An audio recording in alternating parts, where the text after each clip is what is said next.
Je travaille sur la valorisation du potentiel aromatique du marc de raisin en utilisant des micro-organismes, les bactéries. Donc je travaille en tant qu'ingénieur pour une entreprise. Cette entreprise-là, elle transformait les fruits et légumes en jus ou en purée.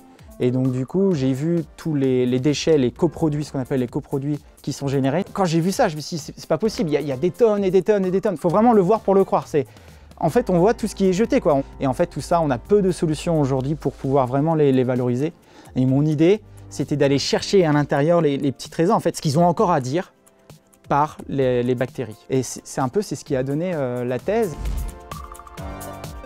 Pour moi, ma thèse en 180 secondes, c'était vraiment l'objectif, c'était la formation. Et être aiguillé sur d'autres manières de communiquer, de raconter en fait sa thèse et voilà, un peu un défi aussi, puis s'éclater.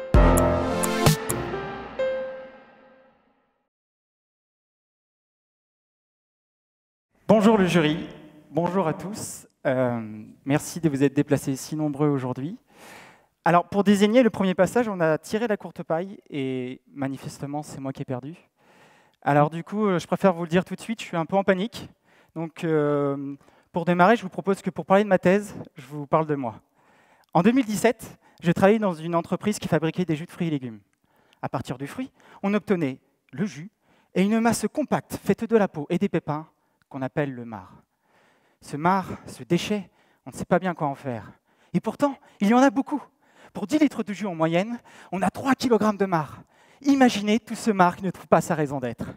Et tout au long de l'année, j'ai pu en voir des tonnes finir à la poubelle. En hiver, on a les carottes. La peau et les rafles, hop, à la poubelle. L'été, on a les tomates. La peau et les fans, hop, à la poubelle. Et en septembre, au moment de la campagne du raisin, j'ai craqué. Il fallait trouver un moyen d'en faire quelque chose. Du coup, j'ai fait mes petites recherches pour découvrir tout ce que contenait le marc de raisin. Et j'ai découvert qu'il détenait un véritable trésor caché. Un trésor si bien gardé qu'on le savourait à chaque bouchée sans jamais s'en soucier. Ce trésor porte un nom, les glycosides. Mais les glycosides, c'est quoi? Ce sont des arômes cachés liés à des sucres. Le sucre bloque l'arôme. Il faut enlever le sucre du glycoside pour libérer l'arôme et révéler l'odeur du raisin. Et ces glycosides, ils sont 5 fois plus nombreux que les arômes. Il y a là un vrai potentiel de valorisation aromatique du marc de raisin. J'en ai fait tout l'enjeu de ma thèse. Mais d'abord, il fallait que je trouve comment libérer cet arôme du glycoside. Et c'est là que ça coince. Normalement, pour libérer les arômes, il faut utiliser les produits chimiques. Et ça, ce n'est bon ni pour la planète, ni pour la santé. Alors, merde.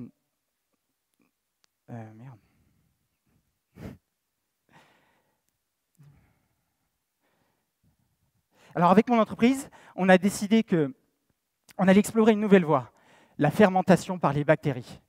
Et c'est là le but précisément de ma thèse. Parmi la grande famille des bactéries, je dois trouver celles qui sont capables de libérer les arômes et de faire en sorte qu'elles soient actives dans le marc de raisin.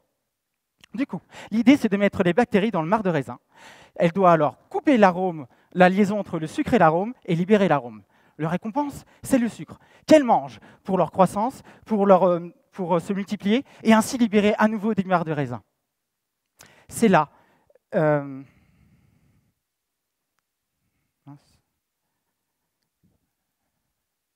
Et du coup, marc du raisin.